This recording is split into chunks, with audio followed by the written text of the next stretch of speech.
Bonjour à tous. TV Land, votre télévision de proximité, arrive chez vous. Il est 20h30. C'est désormais l'heure de votre rendez-vous avec le journal de TV Land pour vos informations locales. TV Land, c'est une idée qui a germé l'été dernier dans l'esprit de deux Landais de souche. On remarquait qu'on savait plus souvent ce qui se passait à l'étranger que ce qui se passait chez soi. Nous aurons des équipes de journalistes qui iront chercher l'information locale, aussi bien économique, politique, sportive, festive. Une information locale basée à Souston et qui s'étendra sur les communes alentours. Les gens sachent ce qui se passe chez eux, qu'ils aient un média pour aller y parler, pour le regarder, pour archiver. Ce que j'attends de TV Land, c'est précisément la proximité de la télévision. En plus, ça peut être une information très visuelle, très parlante et très dynamique pour la commune, mais pour l'image et aussi pour l'information des citoyens. On peut relayer l'information efficacement via cet outil. Que ce soit l'endroit où ils se trouvent, ils peuvent retrouver une parcelle de cette ville Colémotin. Miroir de la vie locale, TV Land demandera aussi l'implication des concitoyens. Nous souhaitons, c'est que les habitants de ces communes nous donnent des informations, communiquent, disent ce qui se passe chez eux, ce qui se passe autour de chez eux. Et sinon, que trouvera-t-on sur le site tvland.fr ?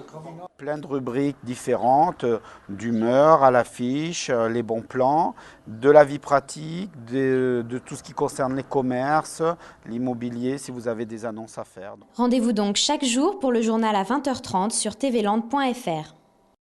Au mois de juin, chacun pense aux vacances, sauf les hôteliers, les restaurateurs et les employés saisonniers. Un forum organisé par le Pôle emploi les fait se rencontrer. Le rendez-vous était cette année à Souston. TV Land y était. Le forum des emplois saisonniers est devenu au fil des années le carrefour incontournable du travail en période estivale sur la côte sud des Landes. Le Pôle emploi organise cette journée entre employeurs et chercheurs d'emploi. Mais quel est donc le principe de ce forum ? C'est donc gagner du temps, aller vite, sans intermédiaire. Donc c'est ça le principe d'un forum saisonnier. La saison démarre dans quelques jours et nous on amène les demandeurs d'emploi, arrivent pour ce recrutement et l'employeur peut partir le soir avec satisfaction et le demandeur d'emploi aussi. Travailler en saisonnier, c'est pas du tout travailler comme les autres emplois, c'est du ponctuel souvent, mais faut travailler vite et avec des gens souvent qualifiés, très disponibles mais mobiles. Il semblerait que dans certains endroits, le commerce entre autres, il y a un peu moins de recrutement. Mais les grosses structures, elles, continuent à recruter à grande échelle comme ils faisaient avant. Les conseillers du Pôle emploi saisonnier de Vieux-Boucau sont au plus près des spécificités économiques locales. On peut avoir sur certaines saisons jusqu'à 1700 postes à pourvoir et que c'est très difficile de trouver sur le marché local, si je puis dire, une main-d'œuvre qualifiée pour répondre à cette demande. Et on fait en quelque sorte des échanges entre les saisons d'été, saisons d'hiver depuis quelques années, pour pourvoir au manque de personnes qualifiées sur le secteur. La saison qui arrive est une saison vraiment particulière parce qu'on sort d'une tempête. Ensuite, il y a l'effet conjoncture, crise, qui bien sûr met un frein et peut-être un frein qui n'est pas forcément avéré pour l'instant par rapport à ce qui se passera. Je pense que la saison, si ça se confirme par rapport aux réservations, sera quand même intéressante. Après le tournoi de Roland-Garros, Jérémy Chardy prépare Wimbledon. Il s'est entraîné sur le court en herbe de Molietz. Un reportage de Camille Renaudin, Karine Campé et Audrey Serre. On peut se demander ce qui pousse Jérémy Chardy, 39e joueur mondial, à venir s'entraîner à Molietz. La raison est simple, la ville possède un des 2 seuls courts sur gazon de France.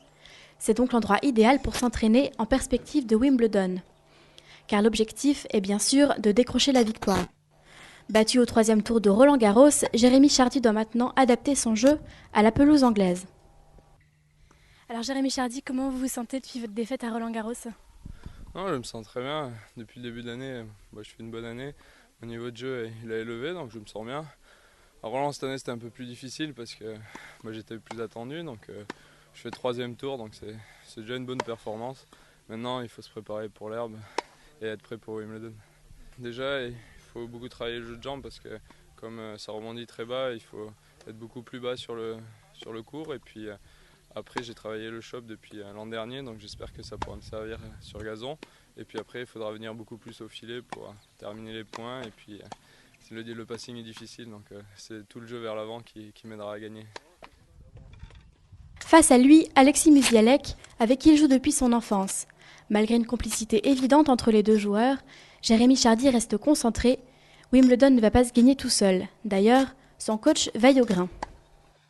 Mais là, entre les tournois, c'est surtout de l'entretien physique. C'est-à-dire qu'il y a des exercices, des séances qui ont été préparées par son préparateur physique.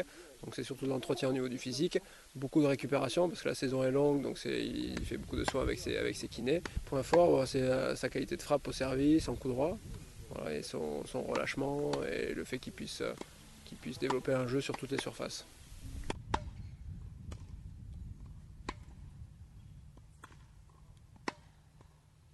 Toujours en sport, mais cette fois en aviron, le 2 couple soustonnais de Pasco-Vignac a terminé 6e au championnat de France senior à Aiguebelette.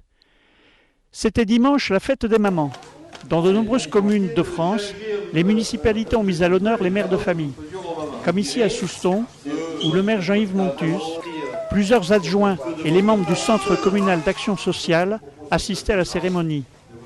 Toutes les jeunes mamans ont reçu une rose et des produits de bien-être, pour rester toujours aussi jolies. Quand les voisins sortent les tables et les bancs dans la rue du Chardon à Vieux-Boucau, c'est pour faire la fête ensemble. Camille Renaudin et Karine Campé ont partagé leur soirée. Tous les ans à la même époque, les voisins de la rue des Chardons partagent un dîner préparé par tous. Et le maire de la ville s'est aussi joint à la partie. Ça me fait plaisir de rencontrer les habitants à cette occasion, qui est une occasion festive. Et puis parce que c'est toujours sympa et toujours agréable de participer à ce genre de fête entre les gens dans le même quartier. Voilà, c'est un rôle social important, ça participe au lien social qu'on souhaite dans une commune. Et je crois que si tu as tant de succès, c'est que ça correspond aussi à un besoin de proximité, justement de créer des liens et des affinités. Avec en fond sonore la finale de la Coupe de France de rugby, nos voisins savourent leur goulash, thème de ce dîner. Ils continueront la fête jusque tard dans la nuit chez une voisine. Ils termineront les restes le lendemain tous ensemble. Et c'est bien connu, les fêtes, ça crée des liens. C'est très chaleureux, on retrouve tout le monde, on se connaît pas, mais à la fin de la soirée tout le monde se connaît. Et il y a de la bonne humeur, tout le monde participe, que ce soit au repas, à l'animation, et c'est vraiment une fête super sympa. Poéra, c'est quoi ? Camille Renaudin et Camille Croquelois nous donnent des éléments de réponse.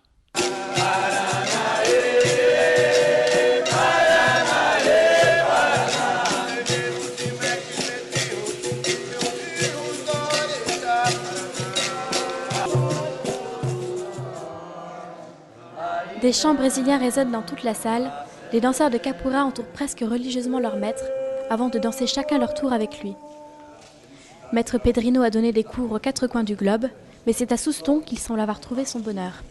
Le principe et le travail de Pedrino consiste à travailler sur les aspects culturels de la capoeira, aider à conscientiser sur son histoire, son aspect de la culture afro-brésilienne, donc, y compris l'aspect religieux, l'aspect rituel, etc. Et essayer de l'enseigner avec des principes profonds. La capoeira Angola tient ses racines de la traite des esclaves au Brésil. Pendant la colonisation, il leur était interdit de pratiquer cette danse de combat. Ils se mirent alors à en faire un rituel.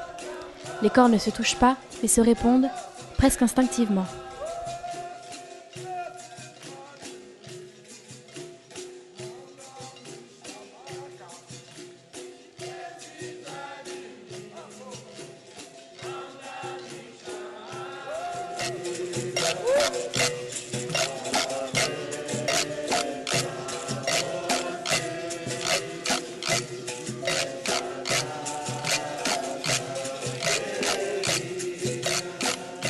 Au niveau personnel, c'est ça, c'est de se libérer de toutes les mauvaises choses qu'on peut rencontrer dans la vie. Et voilà, chacun trouve quelque chose en fait dans la capoeira de personnel. La capoeira a la particularité de faire travailler la motricité et la souplesse, mais aussi de tisser des liens sociaux uniques.